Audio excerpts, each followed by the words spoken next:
পরিষ্কার ভাষায় বলি, আজ বাংলাদেশের ক্ষমতাসীন মহল বিভিন্ন ক্ষেত্রে ব্যর্থতার যেই মহা প্রদর্শনী করে চলেছে, কূটনৈতিক ব্যর্থতা আজকে তাদের দিবালোকের ন্যায় পরিষ্কার। বাংলাদেশের বর্তমান সরকারের কূটনৈতিক ব্যর্থতার কারণে আজকে একটি দেশ থেকে আধিপত্যবাদী দেশ, যারা বাংলাদেশের মানুষের অধিকারকে 15 বছর পর্যন্ত পায়ের নিচে পিষ্ট করেছে, সেই আধিপত্যবাদী দেশ বাংলাদেশে একজন কূটনীতিক নিয়োগ করেছেন।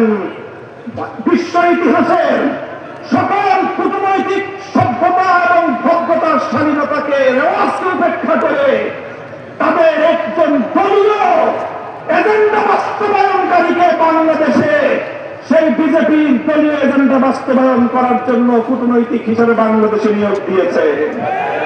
অথচ বাংলাদেশ সরকার এটার কোন প্রতিবাদ জানায় না।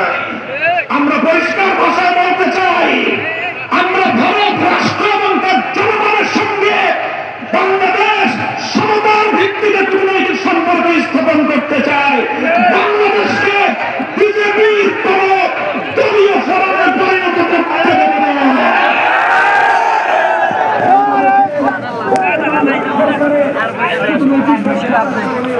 প্রণালীতে বাংলাদেশের তেলের জাহাজগুলো বারবার আটকে যাচ্ছে।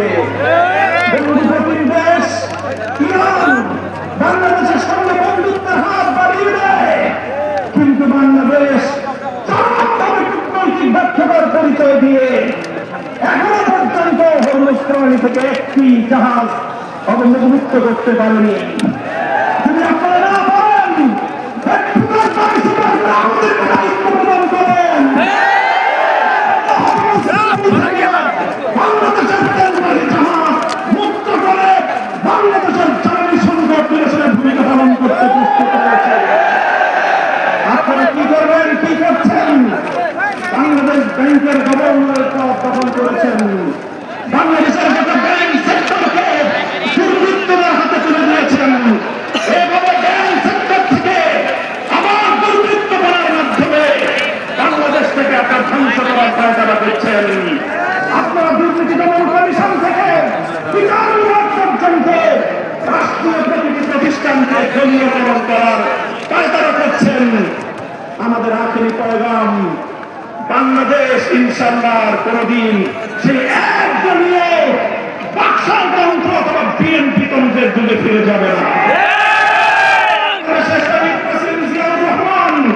যেভাবে বহুদলীয় ব্যবস্থা বাস্তবায়ন করেছে, সেই ব্যবস্থার রাজনীতি যদি করতে পারে বিএনপি টিকে থাকবে, অন্যথায় বিএনপি তার অস্তিত্বের সংকটে পড়বে।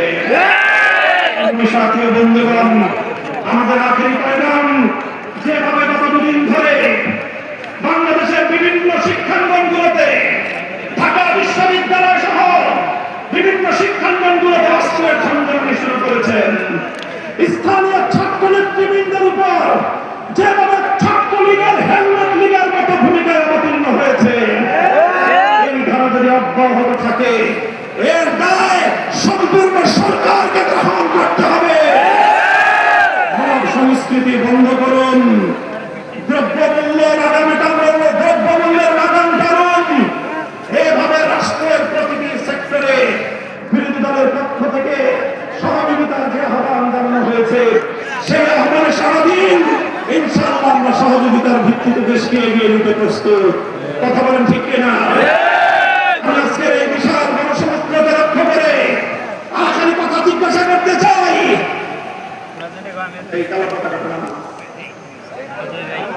আমি আপনাদেরকে বলতে চাই,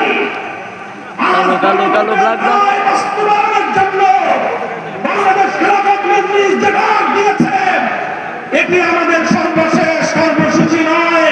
আজ হলো আমাদের গণভোটের রায় বাস্তবায়নের জন্য কর্মসূচির যাত্রা শুরু। এই কর্মসূচি নিয়ে আমরা বাংলাদেশের প্রতিটি প্রান্তে প্রান্তে ছড়িয়ে যাব। আমি কর্মসূচি ঘোষণা করছি, আগামী 3 মাস, মে, জুন, জুলাই, গণভোটের রায় বাস্তবায়ন এবং দেশের